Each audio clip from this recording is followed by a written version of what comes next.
All of us need good support networks, strong relationships with family and friends we can count on. They give us a sense of belonging, which has a positive effect on our mental health, as well as being there to offer support when we're going through a tough time. It can take some effort to maintain a support network. So imagine being an astronaut, physically isolated from family and friends for months at a time. And you can imagine that any contact that's possible, or reminders of home, will be really beneficial to their mental well-being. During the Apollo missions to the moon in the 60s and 70s, as well as the Gemini missions before that, very little personal communication was possible. But occasionally, astronauts' wives would be invited to mission control for the chance to speak to their husbands during their space flights. Patricia McDivitt and Pat White did just that during the Gemini 4 mission in 1965. Of course, astronauts' families have their own worries to deal with. Astronauts' wives in that era created their own support networks, being there for each other during stressful times in missions, offering an understanding that few others could share. Even for work communications, NASA was careful to ensure the Apollo astronauts felt supported and understood. Their direct communications would always go through the Capsule Communicator, or Capcom. This would always be another astronaut working at Mission Control in Houston, like Charlie Duke, who acted as Capcom during the Apollo 11 mission.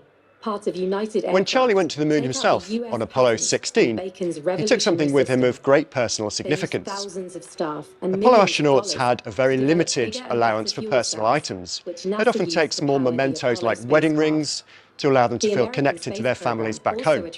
But Charlie Duke went one stage further. He took a picture of his family with him to the moon so that it would feel symbolically like they'd all travelled there together. He left it on the moon's surface and snapped this photo to show his two young sons when he returned home. These days, much more communication is possible, and astronauts can take more personal items with them for their long stay in space. The International Space Station has a strong internet signal through a satellite connection. Although personal use of the fastest connection is restricted, astronauts have an IP phone they can use for making phone calls, and they can communicate using email and social media. Of course, it doesn't always run smoothly. Just like for any of us, astronauts sometimes dial a wrong number, as Tim Peake once did, leading him to post this apologetic tweet on Christmas Eve 2015.